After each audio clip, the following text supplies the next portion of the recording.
Good morning to all. आज हम लोग करीब 45 दिन के बाद आपसे लाइव कर रहा हूं, मुखातिब हूं।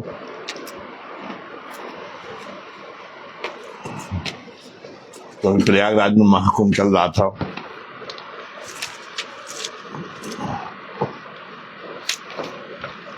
और हम लोग भी उसमें पूर्ण के भागी बनने के लिए लालियत थे। पर ये एकता का महायज्ञ अब समाप्त हो गया है। एक राष्ट्र की जो चेतना थी,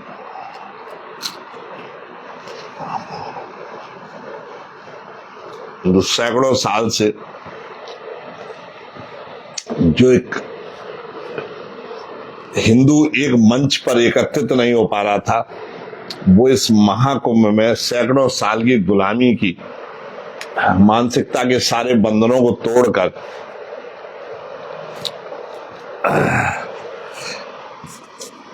एक मंच पर एकत्रित हुआ।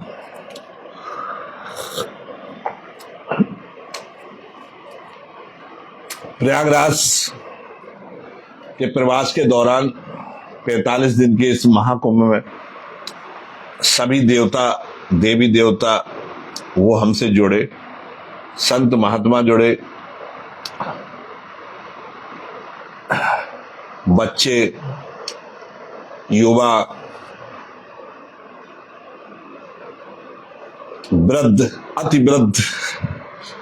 मेरे नाना जी जो है 90 साल के थे, उनकी भी इच्छा हुई कि हम महाकुंभ हम उनको लाए, किसी तरीके से उनको पैदल नहीं चल पा रहे थे, थोड़ा सा चलने में दिक्कत हो रही थी, किसी तरह से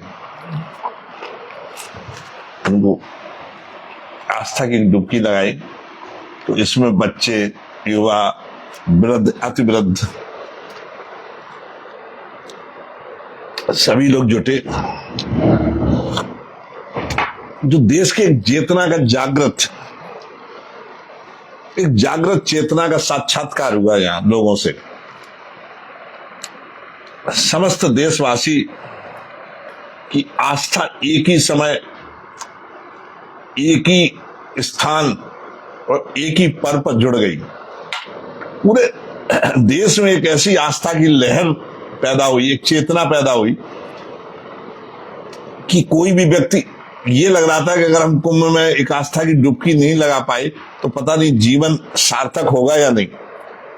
इतनी हम लोग इलाहाबाद में रहते थे बचपन से, हमने 2001 का कुंभ देखा, हर 6 साल बाद कुंभ पड़ता था।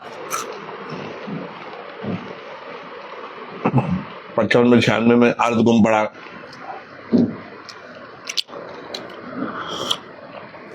2001 में पूर्ण कुंभ हुआ। फिर -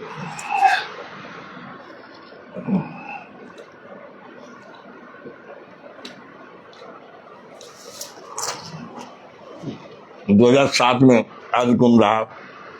फिर 2013 में पूर्ण कुंभ, जिसको महाकुंभ कहा गया था, वो आया। तो मैंने 2001 का महाकुंभ, 2013 का महाकुंभ पढ़ते समय ही देखा था, पर इस तरह का महाकुंभ कभी न देखा था, न कभी सोचा था, न इसकी कल्पना की थी।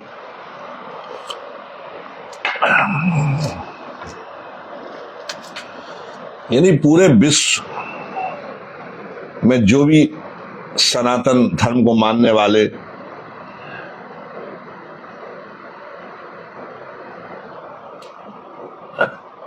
उसको न मानने वाले,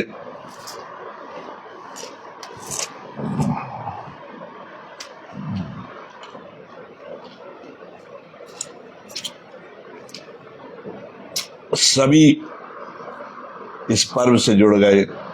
गरीब, अमीर, एक जगह लोग नहा रहे थे,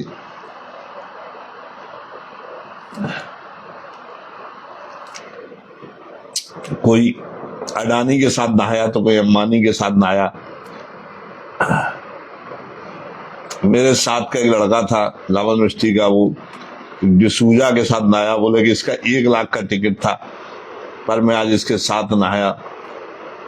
एक मेरी परिचित थी, वो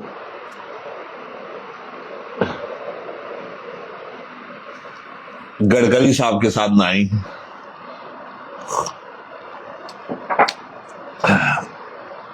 कोई माननीय प्रधानमंत्री जी के साथ, तो कोई माननीय मुख्यमंत्री, विभिन्न प्रांतों के मुख्यमंत्री यहाँ एकत्रित हुए।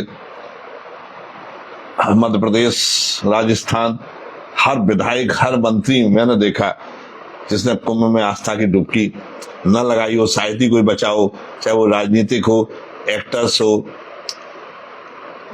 इंडस्ट्रीज, उद्योगपति हो, अथवा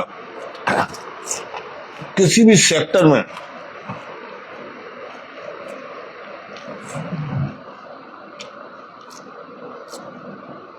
सभी लोग की आस्था एक साथ एक ही समय इस महाकुंभ के पर्व से जुड़ गई। ये तीर्थों का राजा प्रयागराज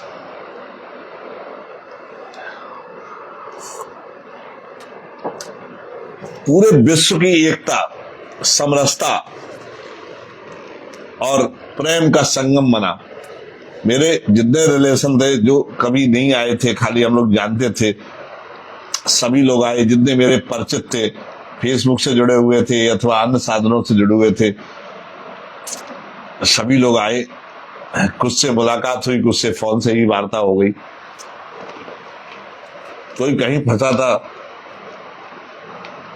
कोई कहीं फंसा था।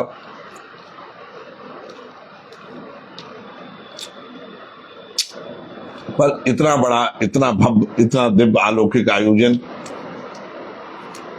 हम लोगों ने अपनी पूरी लाइफ में न देखा था, न सुना था। पूरा विश्व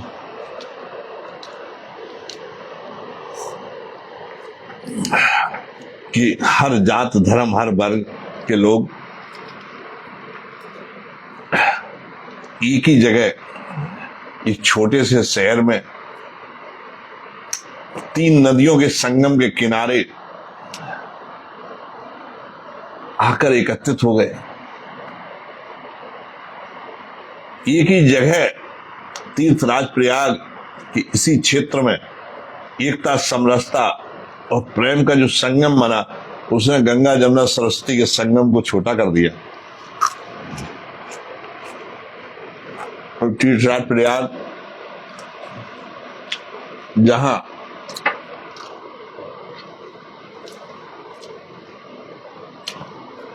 ब्रह्मलोक में बहती हुई मां गंगा, जिस वो भागीरथ के प्रयास से महादेव की जटाओं से होती हुई पृथ्वी पर आई, उनके पितरों को तर्पण के लिए। सोचिए, वो मां गंगा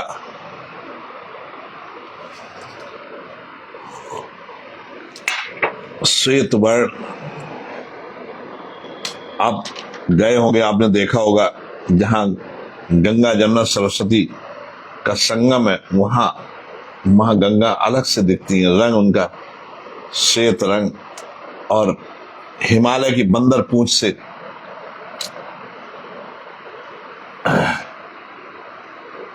निकलकर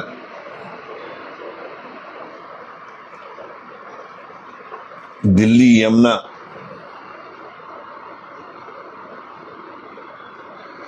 दिल्ली, मथुरा, इटावा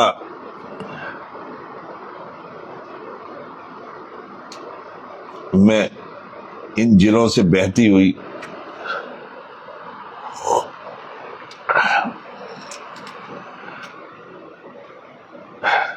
प्रयागराज में आकर मां गंगा में संगम करती हैं। अदृश्य सरस्वती उत्तराखंड से अदृश्य हो गई है माँ नारद जी के श्राप से। कल कल बह रही थी, नारद जी कथा सुन रहे थे, कहा कि धीरे बहुत डिस्टर्ब हो रहा है, शायद वो समझ नहीं पाई, नारद जी ने श्राप दे दिया, विलुप्त हो गई। उस श्वेत वर्ण माँ गंगा पतित पावनी और समस्त पाप नाशिनी मोक्षदायिनी यमुना और शीतल सरस्वती के संगम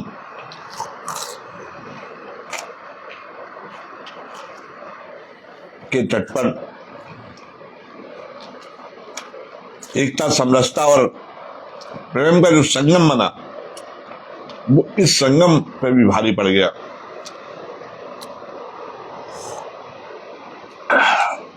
प्रयागराज का ये तीर्थ आज भी एकता और समरसता का प्रमाण देता है। देश और विदेश के कोने कोने से, हर क्षेत्र से करोड़ों लोग संगम तट पर एकत्रित हुए। इतनी भीड़, पूरे प्रयागराज की कोई गली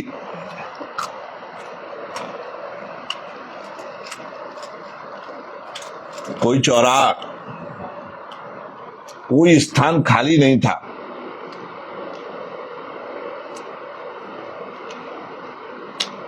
संगम तट से 20 किलोमीटर तक पैदल लोगों की कतारें और 100 किलोमीटर तक गाड़ियों की लाइनें।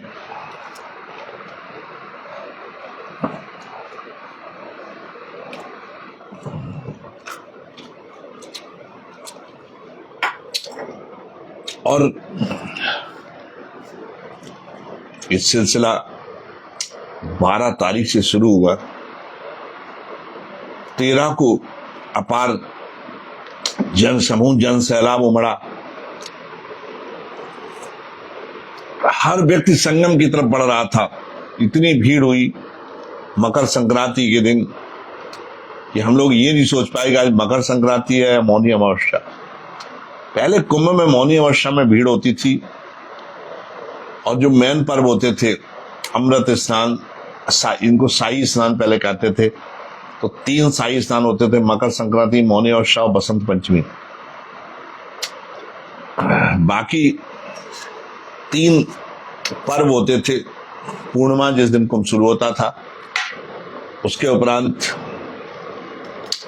माघी पूर्णिमा और महाशिवरात्रि। माघी पूर्णिमा के बाद भीड़ खत्म हो जाती थी। महाशिवरात्रि के 2-3 दिन पहले भीड़ होती थी, पर इस बार अजीब दृश्य देखा गया। मकर संक्रांति को भीड़ हुई, फिर भी कोई अनुमान नहीं लगा पाया था, पर मौनी अमावस्या में ऐसा जन सैलाब आया कि एक छोटे से संगम तट पर 40 किलोमीटर में फैले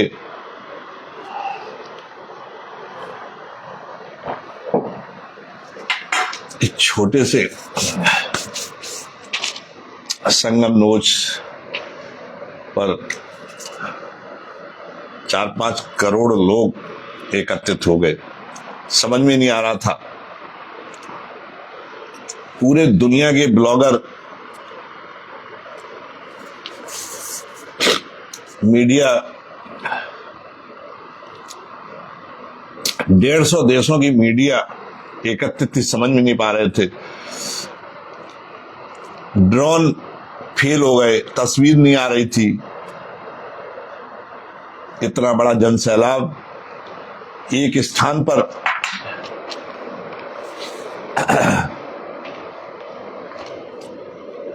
एक ही दिन, एक ही समय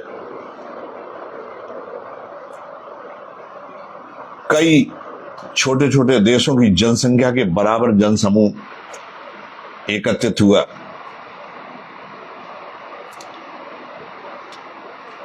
एक ही स्थान पर कनाडा बन गया। जितनी कनाडा की जनसंख्या, उतने लोग जो है संगम तट पर एकत्रित थे, एक दिन में, एक समय।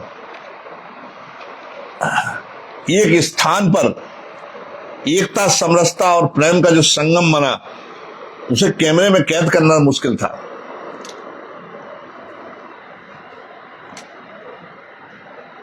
देश विदेश के कोने कोने से करोड़ों लोग संगम तट पर एकत्रित हुए। संगम पर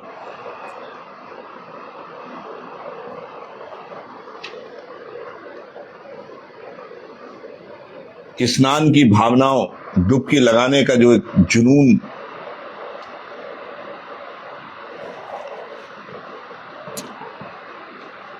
लगातार बढ़ता ही गया।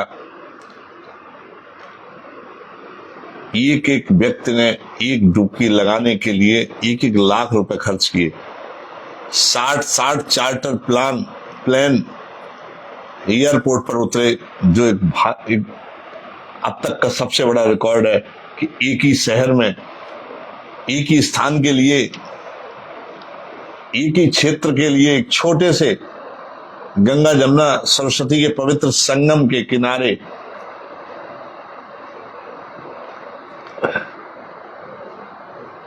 इतना बड़ा एकता, समरसता, प्रेम का जो संगम बना, उसको लोग देखते ही रह गए। जिसने भी देखा, ऐसा जन सैलाब कि कुंभ प्रयागराज में चल रहा था और जाम मिर्जापुर बनारस में लगा था, सुल्तानपुर अयोध्या में लगा था, प्रयागराज से प्रतापगढ़ तक गाड़ियां, सुल्तानपुर तक गाड़ियां, रीवा रोड में चित्रकूट तक पूरी गाड़ियां। लोग कह रहे जाम लगा है, और जब देखा कि जाम नहीं लगा है, गाड़ियां चल रही हैं।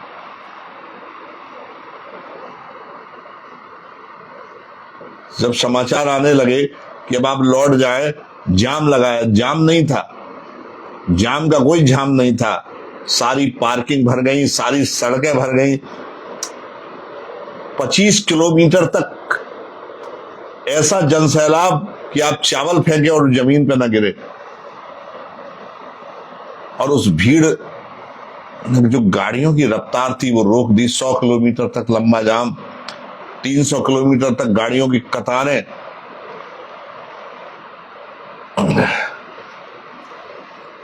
गंगा जमुना त्रिवेणी के संगम हर श्रद्धालु को एक उमंग, ऊर्जा और विश्वास का भाव भर रहा था। हर श्रद्धालु जैसे भी पहुंचा, कोई 1 लाख रुपए खर्च करके पहुंचा।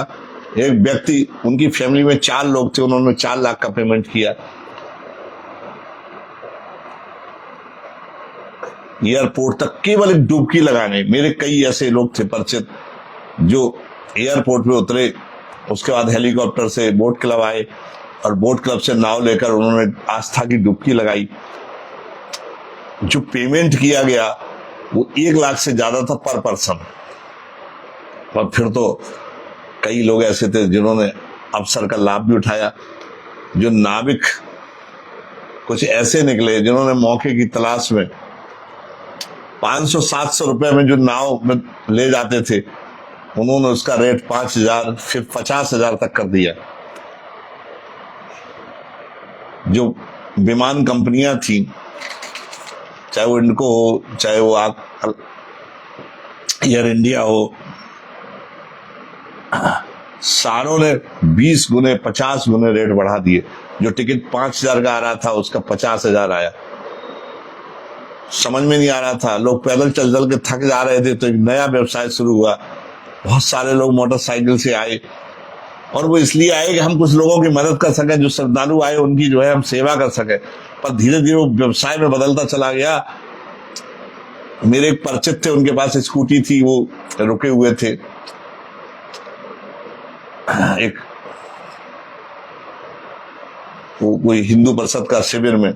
उनके पास स्कूटी थी, वो जिसको भी छोड़ के आते थे, वो जबरदस्ती उनको जो है किराए के लिए 1,000 रुपए 2,000 रुपए दे देता था। फिर एक व्यवसाय के रूप में उभरा धीरे धीरे, और 20,000 50,000 मोटरसाइकिल लोग किराए पे ले लेके सवारी ढोने लगे, इस गली से उस गली से, इस बैरियर से उस बैरियर से। मंदिर मेले के अंदर 100-100 metre, 200-200 metre, 500 metre, 1 kilometre, 2 kilometre जहां तक जा सकते थे वहां तक उन्होंने धंधा बनाया। किसी से 100 रुपए, 200 रुपए, कोई 500 रुपए देने को तैयार था, कोई 1000 रुपए देने को तैयार था। ऐसा इस तरह का एक ही क्षेत्र, एक ही स्थान, एक ही शहर में एकता, समरसता और प्रेम का ये जो संगम बना, उसने पूरी दुनिया को रिसर्च करने पर मजबूर कर दिया कि इतने एक ही स्थान पर इतने लोग एकत्रित हो कैसे गए। जितनी कनाडा की जनसंख्या है, जितनी यूएस की जनसंख्या है, उससे 4 गुना लोग जो है एक छोटे से शहर में एक स्थान पर 40 किलोमीटर क्षेत्र में फैले महाकुंभ मेले में एकत्रित थे। 15 से 20 लाख लोग तो ऐसे थे जो पूरे महीने वहां रहे।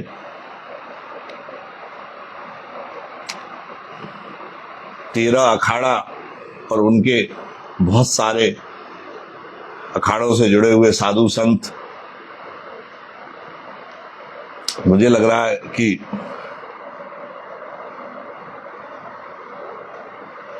करीब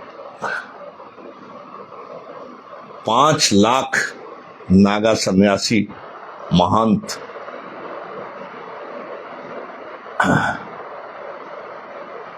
कोतवाल, अखाड़ों में कोतवाल भी होते हैं, वहां पूरी एक परंपरा है, एक संविधान है अखाड़ों का। 13 अखाड़े जो है उनका एक संविधान है। 7 अखाड़े सन्यासियों के, बाकी 6 अखाड़े अन्य संप्रदायों के। अब तो किन्नर अखाड़ा भी बन गया है।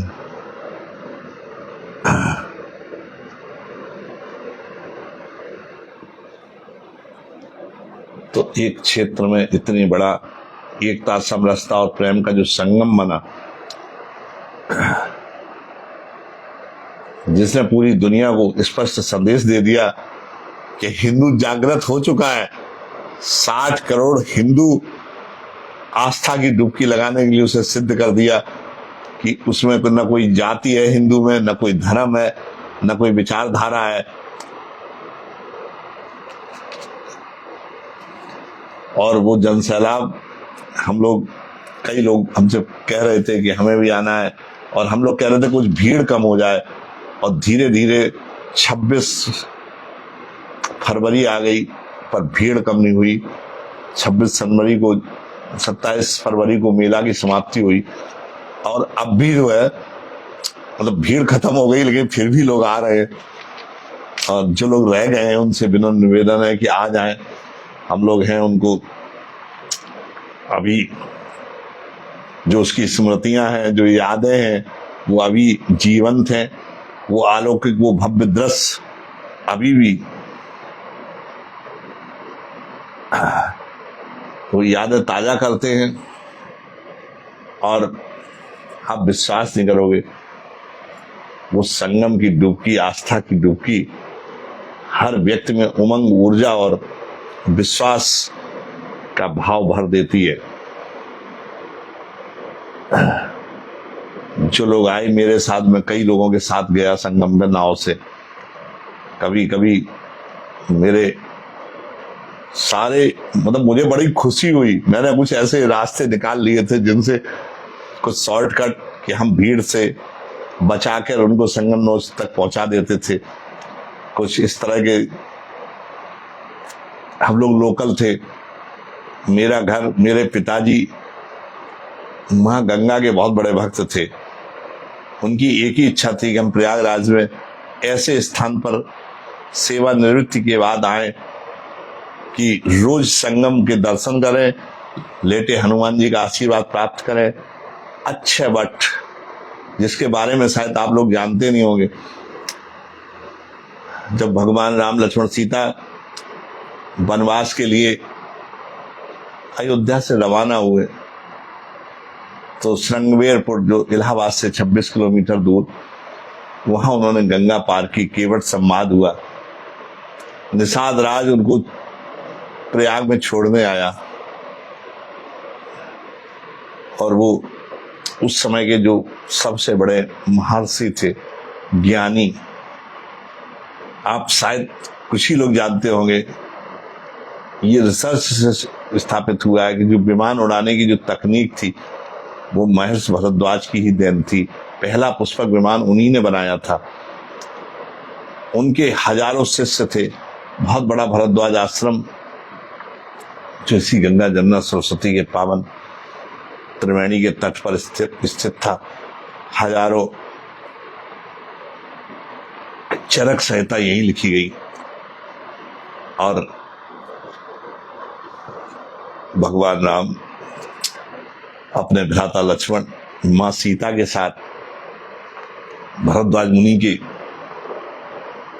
आशीर्वाद लेने उनके आश्रम पधारे, आशीर्वाद प्राप्त किया, और भरद्वाज महर्षि ने उनको यमुना पार करने के लिए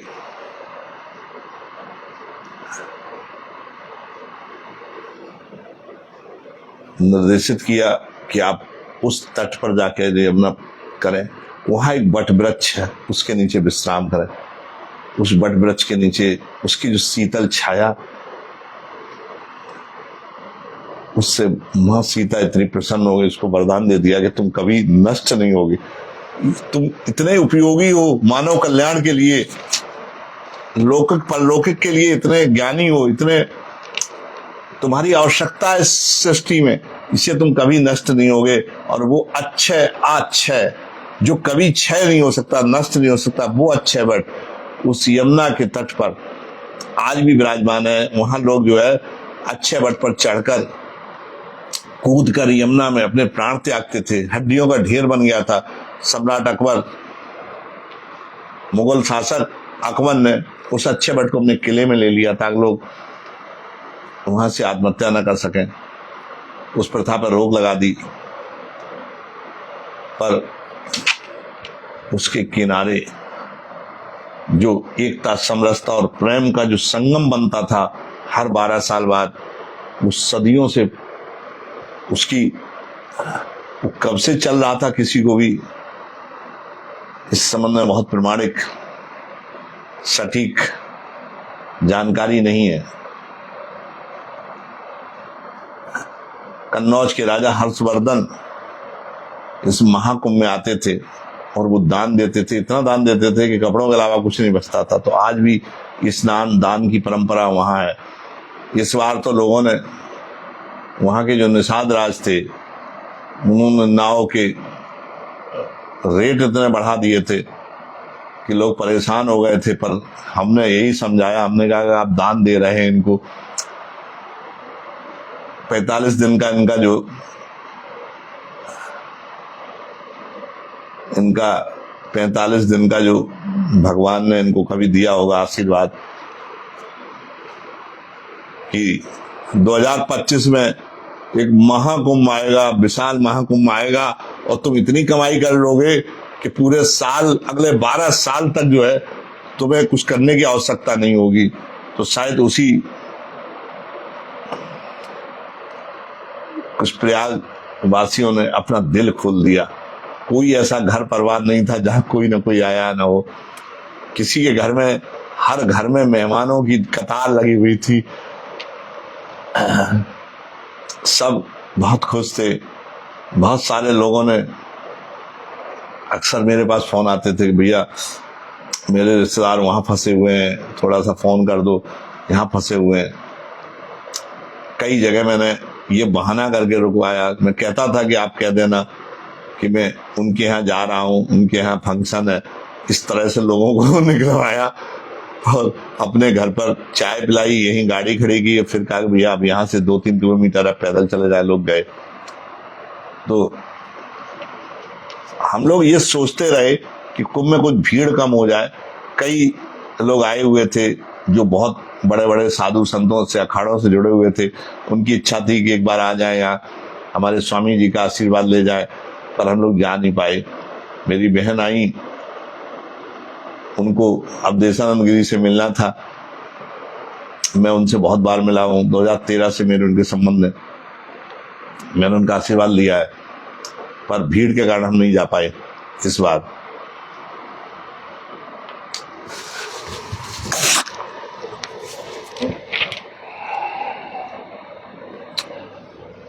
तो वो आस्था की डुबकी, मात्र एक डुबकी लगाने लोग नाव से आए, एयरपोर्ट पर चार्टर प्लेन लेके आए, मैंने उनको बुक कराया,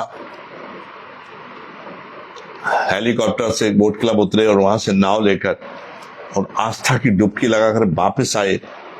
उनकी थकान खत्म हो गई थी, उमंग उनके मन में थी, ऊर्जा थी और विश्वास का भाव था।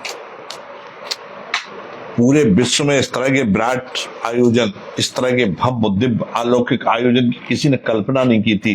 कभी आपने किसी मीडिया में किसी में सुना भी नहीं होगा कि इतना बड़ा आयोजन कभी आपने देखा ही नहीं, कोई तुलना ही नहीं थी। एक शहर के दो नदियों के तट पर इतनी बड़ी संख्या में 60 करोड़ की संख्या में लोग जुटेंगे, न किसी को औपचारिक निमंत्रण था, न ही किसी को पता था कि कौन किस समय आ रहा है, कौन कितने समय आएगा, कौन कब पहुंचेगा। कोई प्रोग्राम नहीं था किसी का भी, कोई पूर्व सूचना नहीं थी। स्नान के बाद जो लोगों के चेहरों पर असीम आनंद की जो अनुभूति दिखाई देती थी, जो संतोष दिखाई देता था, असीम आनंद संतोष से भरे वो चेहरे, वो उत्साह, वो ऊर्जा से लबालब, विश्वास से भरे हृदय, वो अविस्मरणीय रहेंगे। और हमें गर्व है कि हम प्रयागराज में 45 दिन रहे और यहाँ हमने लोगों के चेहरों पर वो असीम आनंद की अनुभूति देखी, वो संतोष, वो संतुष्टि। महिलाएं, बुजुर्ग, बच्चे, युवा, दिव्यांगजन, जिससे जो बन पड़ा वो उसी साधन से आया। कोई साइकिल से आया, कोई मोटरसाइकिल से आया, कोई कार से आया, तो कोई चार्टर प्लेन लेके आया, और जब कुछ नहीं मिला तो कुछ लोग तो नाव के रास्ते से ही आए। लेकिन हर व्यक्ति सनातन धर्म का हो या किसी अन्य धर्म का हो, विभिन्न देशों के राजनयिक, राष्ट्राध्यक्ष, एक्टर्स, बॉलीवुड, हॉलीवुड, सिंगर, सैकड़ों तरह के सेलिब्रिटी, राजनेता सब पहुंचे बिना सूचना के।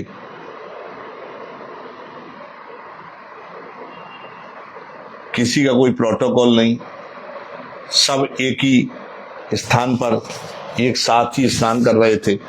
कोई नाव से आया था तो कोई पैदल आया था, पर उसी संगम नोच पर, उसी गंगा जमुना सरस्वती के पावन जल में सभी आस्था की डुबकी लगा रहे थे। और डुबकी लगाकर जो है बहुत सारी अफवाहें हुई, हादसे हुए, पर कभी हादसों पर आस्था, हादसों पर आस्था हमेशा भारी पड़ी। कभी आस्था पर हादसे भारी नहीं पड़े, हादसों पर आस्था भारी पड़ी। सारे रिकॉर्ड टूट गए। कुंभ प्रयागराज में था, पर दिल्ली, लखनऊ, कानपुर, छोटे छोटे स्टेशन भरे पड़े थे, जगह नहीं थी रखने की, पैर रखने की जगह नहीं थी। लग रहा था कि व्यक्ति नहीं, सड़कें चल रही हो, प्लेटफॉर्म चल रहे हो।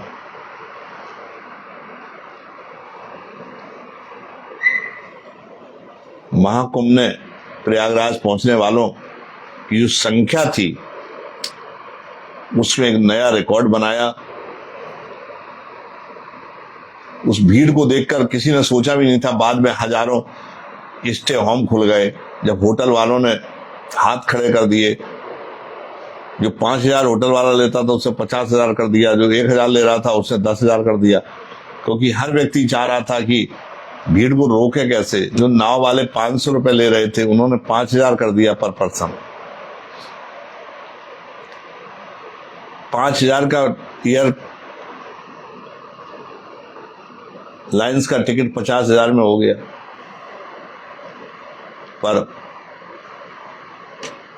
जो प्रयागराज नहीं पहुंच सके, उन्होंने वहां के जो संगम के जल को, जो लोग लौटे, वो कोई ऐसा व्यक्ति नहीं था जो 5 लीटर, यानी जो कट्टियां थी प्लास्टिक की वो कम पड़ गई, मिलनी नहीं थी।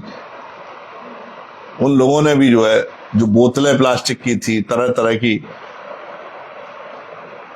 भगवा रंग में रंगी हुई, उन बोतलों के रेट बढ़ गए। 10 रुपए की बोतल 150 रुपए की हो गई, क्योंकि लोग जल ले गए। और उस जल ने, चाहे वो जेल के कैदी हो अथवा घर में चारपाई पर ऑन बेड वृद्ध घर के लोग, उन्होंने भी उस जल में स्नान किया और वही पुण्य लाभ प्राप्त किया। एकता के इस महा कुंभ में प्रत्येक श्रद्धालु, चाहे वो गरीब हो, अमीर हो, बालक हो, वृद्ध हो, छोटे छोटे बच्चे माता पिता के कंधों पर, किसी देश से आए हों, विदेश से आए हों, कौन किस देश से आया था कुछ पता नहीं चल रहा था, किस शहर के हैं, पूरब के हैं, पश्चिम के हैं, उत्तर के हैं, दक्षिण के हैं, अवध के हैं, पश्चिम के हैं, कुछ भी नहीं था। भोजपुरी साउथ से आए हैं या बिहार से आए हैं, कुछ भी नहीं, कुछ भी पता नहीं चल रहा था। किसी भी जात के, किसी विचारधारा के, सब इस महाकुंभ के यज्ञ में एक हो गए। और इस महाकुंभ का दिव्य भव्य समापन हुआ है, पर वो अपनी जो स्मृतियां छोड़ गया, वो कभी जो है मस्तिष्क से हम उनको विस्मृत नहीं कर सकते।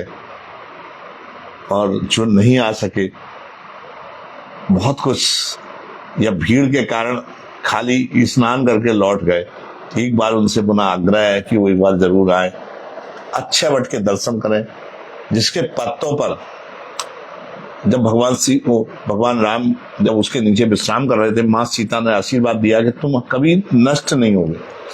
जब प्रलय हुई तो अच्छे वट वो खड़ा रहा, सारी सृष्टि डूब गई, भगवान विष्णु उसी के पत्ते पर बाल रूप में आकर इस पूरे सृष्टि की संरचना का उन्होंने प्रारूप तैयार किया। इस ऐसे अच्छे वट के दर्शन करें, भरद्वाज पवित्र आश्रम में आए और फिर लेटे हनुमान जी का आशीर्वाद प्राप्त करें। जय हिंद, जय भारत।